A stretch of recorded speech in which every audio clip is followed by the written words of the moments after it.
ఐడ్రీమ్, నేను మీ మాధురి. నువ్వంటే చచ్చేంత ఇష్టం అన్నాడు. నిన్నే ప్రేమిస్తున్నానంటూ ఏళ్ల తరబడి వెంటపడ్డాడు. నీవు లేని జీవితాన్ని ఊహించుకోలేనన్నాడు. తన కోసం అతను అలా పరితపిస్తుంటే ఆమె కరిగిపోయింది. పేరెంట్స్ వద్దంటున్నా వినలేదు. అతడి ప్రేమను పూర్తిగా నమ్మింది. కొన్నాళ్ళు గడిచాక ఆ వ్యక్తి అసలు రూపం బయటపడింది. ఇంకేం చేయలేక, ఆ ప్రియుడి టార్చర్ తట్టుకోలేక ప్రియురాలు ఆత్మహత్య చేసుకుంది.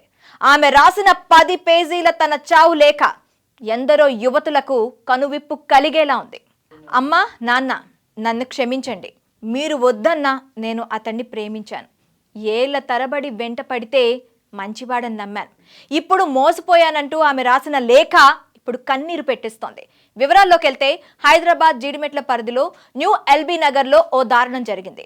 అఖిల అనే అమ్మాయిని అఖిల్ సాయి గౌడ్ అనే యువకుడు ప్రేమించాడు. అనేక సంవత్సరాల తరబడి వెంటపడ్డాడు. నువ్వు లేకపోతే బతకలేనంటూ ప్రేమతో కలరింగ్ ఇచ్చాడు. అఖిల్ ఎమోషన్ బ్లాక్మెయిల్కి అఖిల పడిపోయింది. అఖిల్ ప్రేమకు గ్రీన్ సిగ్నల్ ఇచ్చిన అఖిల తన ప్రేమ వ్యవహారాన్ని ఇంట్లో చెప్పింది. వాళ్ళు మాత్రం అంగీకరించకపోగా అతనిపై అనుమానపడ్డారు. మంచివాడని పేరెంట్స్ను ఒప్పించింది అఖిల.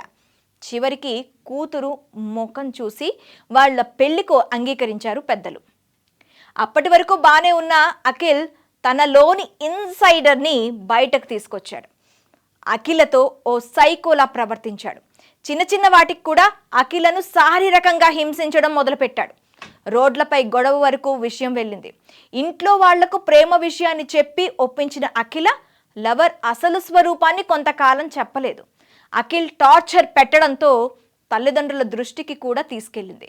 త్వరగా పెళ్లి చేస్తేనే అన్నీ సర్దుకుంటాయని వాళ్ళు అనుకున్నారు. అఖిల్ పెళ్లికి 2 కుటుంబాలు ఒప్పుకున్నాయి. అయితే పెళ్లి ప్రస్తావన రాగానే అఖిల్ ప్రవర్తన పూర్తిగా మారిపోయింది. పెళ్లి వద్దని గొడవ పడేవాడు. అఖిల్ను ప్రేమించి మోసపోయానని గ్రహించిన అఖిల మానసికంగా కుంగిపోయింది. ఇక మరో మార్గం ఆలోచించక సూసైడ్ చేసుకోవాలని నిర్ణయించుకుని 10 పేజీల లేఖ రాసింది. తల్లిదండ్రులకు క్షమాపణ చెబుతూ ఆమె రాసిన ఈ సూసైడ్ నోట్ ప్రేమ పేరుతో ఆకర్షణకు లోనవుతున్న యువతకు కనువిప్పు. కుమార్తె సూసైడ్ విషయాన్ని తెలుసుకున్న అఖిల తల్లిదండ్రులు తీవ్ర ఆవేదనకు గురయ్యారు. అఖిలపై పోలీసులకు ఫిర్యాదు చేశారు. ఫిర్యాదు అందుకున్న పోలీసులు కేసు నమోదు చేసి దర్యాప్తు చేస్తున్నారు.